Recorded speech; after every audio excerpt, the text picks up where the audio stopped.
শুভ সকাল বন্ধুরা, সকলে কেমন আছো? আশা করি ভালো আছো। তো সবাইকে অনেক অনেক ধন্যবাদ জানিয়ে আজকের ব্লগটা আমি শুরু করলাম। আর ভিডিও শুরুতেই বড়দেরকে রইল প্রণাম আর ছোটদেরকে রইল অনেক অনেক ভালোবাসা। তো দেখো, ভাতটা তো আমার প্রায় হয়ে গেছে। আর সকালে যা করব তার জন্য ধনেপাতা তুলে এনে রেডি করে বসে আছি। আর এই যে কাঁকড়া দেখছো, ওটা দিয়ে লাউ করবো, তো একটা দুপুরে করবো। তো ওই যে কালকে শাশুড়ি মা ধরে এনেছিল তোপা দিয়ে, তো সেটাই থেকে গেছে। আর কালকে আর খেলাম না, কালকে যেহেতু মাংস হয়েছিল যার জন্য আর খেলাম না। তো দেখো, আমি আজকে যে রেসিপিটা করব এটা বাচ্চাদের পক্ষে খুবই উপকারী। যেসব বাচ্চারা যেমন ধরো শাক খেতে চায় না, আমার ছেলেও কিন্তু শাক খেতে চায় না, কিন্তু এইভাবে যদি আমি কখনো করে দিই ওকে, চেটে পুটে খেয়ে নেয়।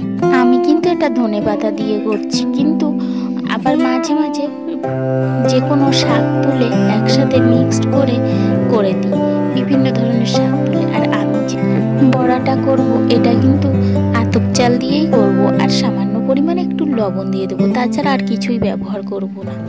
তো চালটা যেহেতু বাচ্চাদের পক্ষে উপকারী, তো সেহেতু শাক পাতাটাও বাচ্চাদের পক্ষে উপকার। তো এই দুটো মিক্সড করে যদি দেওয়া যায় তা সত্যি বাচ্চাদের কিন্তু একটা প্রোটিন চলে আসে। তো আমার ছেলে তো এমনিতেই খুবই রোগা, তো ভাবি মাঝে মাঝে এইরকম করে দিই। আর দেখো, ওকে আমি কিন্তু পড়াচ্ছি আর এ সাইডে বড়াটা ভেজে নিচ্ছি। আর ওই যে আগে একটু ডিম ভেজে নিয়েছি, ওটা ওকে দিয়ে দেব। আর এই বড়াটা হয়ে গেলে বড়া খাবে বলছে। আসলে এটা এতটাই টেস্টি, মুখের কোনো অরুচি ভাব আসবে না, যার জন্য এইভাবে করে দিলে আমার ছেলে খুবই ভালোভাবে খেয়ে নেয়। তো আমি যতক্ষণে বড়াটা ভাজতে থাকি, তোমরা কিন্তু কোথাও যেও না। তো দেখো আমি কিভাবে বড়াটা বানাচ্ছি।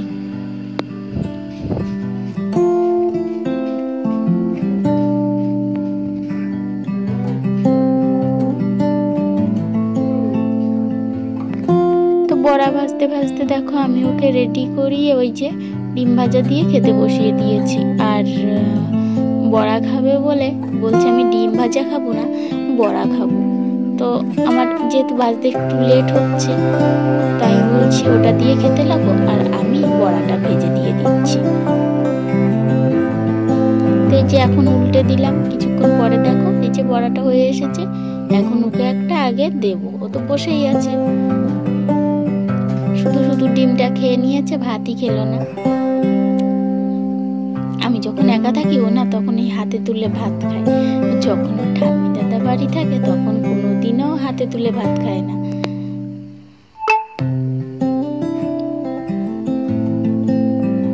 তো এই দেখো কিছুটা বড়া এই যে ভেজে নিয়েছি, আর এই বাদ বাকি এটা এখন দিয়ে দেব।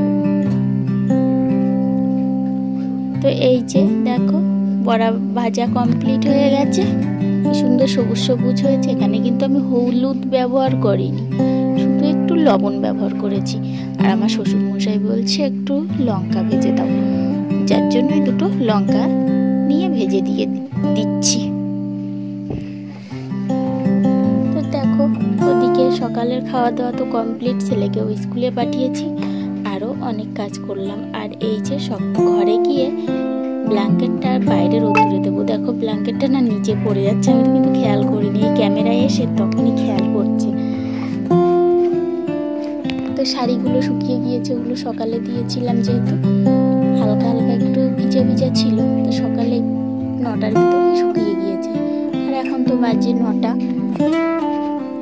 তো এই যে ব্ল্যাঙ্কেটটা এখন আমি রোদ্দুরে দিয়ে দিলাম।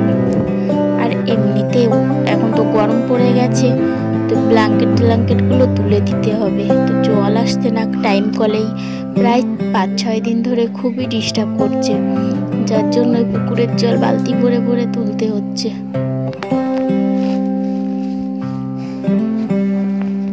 এই যে সব শেষে বিছনাটা ঝেড়ে পরিষ্কার করে এই যে কাঁথা বের করে দিলাম, এটা দিয়েই এখন তো হালকা হালকা ঠান্ডা আছে, যার জন্যই কাঁথাই ব্যবহার করতে হবে। তো ছোট সাদা কাঁথাটা ওটা কিন্তু আমার ছেলের কাঁথা, ওটাতেও কাউকে হাত দিতে দেয় না।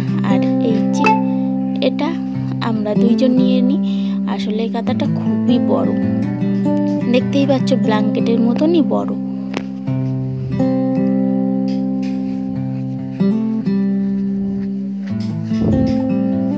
তো বিছনাটা আমি ঝটপট তুলে নিলাম। আর ক্যামেরাটা কেমন আপ ডাউন করছে দেখতেই পাচ্ছ। আসলে আমার সামনের ক্যামেরাটা ফোনটা পড়ে গিয়ে ভেঙে গেছে। আর ফোনটা যেহেতু সেকেন্ড হ্যান্ড ফোন, আমার দেওরের বাদ দেওয়া ফোন আমি নিয়েছিলাম।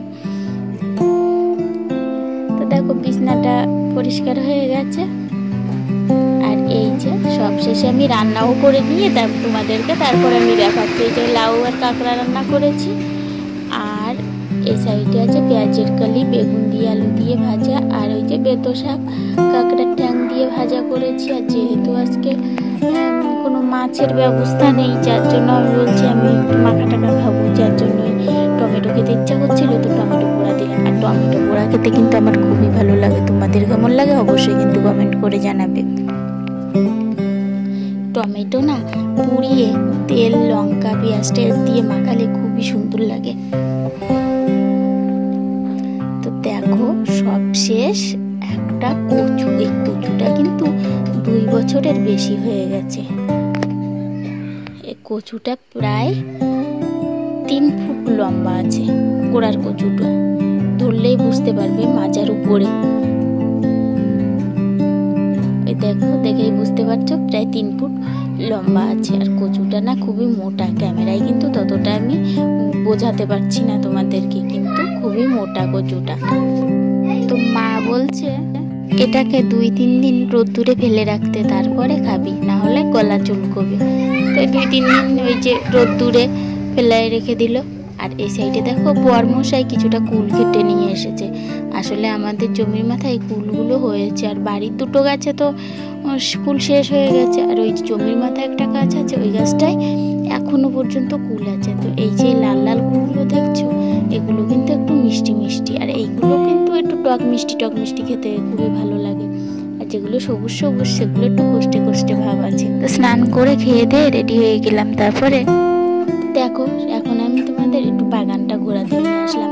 ওই যে তোমাদেরকে ভুট্টা গাছের ফুলটা দেখিয়েছিলাম, কিন্তু ফুলটা বেরিয়েছে, তারপরে কিন্তু তোমাদের আর দেখানো হয়নি। তো দেখো সব কটা গাছে কিন্তু ভুট্টা বেরিয়ে গেছে। আর ওই প্রথম গাছটা দেখালাম, ওটা কিন্তু ষাঁড় গরু ঢুকে ভুট্টা গাছটা ভেঙে দিয়েছে। তো দেখো কত সুন্দর ভুট্টা হয়েছে। প্রতিটা গাছে 2টো করে ভুট্টা বেরিয়েছে। আর কয়েকদিন পরে পুরোটা বেরিয়ে যাবে, তারপরে আবার দেখাবো। আর দেখো এখন তাহলে চলি, জামা কাপড় তুলতে হবে, আবার দোকানে যেতে হবে। তো এই যে জামা কাপড়টা তুলে নিচ্ছি। তো আমি আর ব্লগটা আজকে আর বড় করব না, এখানেই শেষ করে দেব। তো আমার ব্লগটা যদি ভালো লাগে অবশ্যই একটা লাইক, কমেন্ট ও শেয়ার করে দেবে। আর যারা আমার চ্যানেলে নতুন এসে থাকো তাদেরকে বলছি অবশ্যই চ্যানেলটিকে একটু সাবস্ক্রাইব করে দেবে। তোমাদের আশীর্বাদেই কিন্তু একটু উপরে উঠতে পারি, তাছাড়া কিন্তু নয়। আর সবাইকে বলবো একটু ধৈর্য ধরে থেকে যাবে। আর জানোই তো আমার এক হাতের সংসার, আমি একটু অসুবিধায় আছি বলতে গেলে।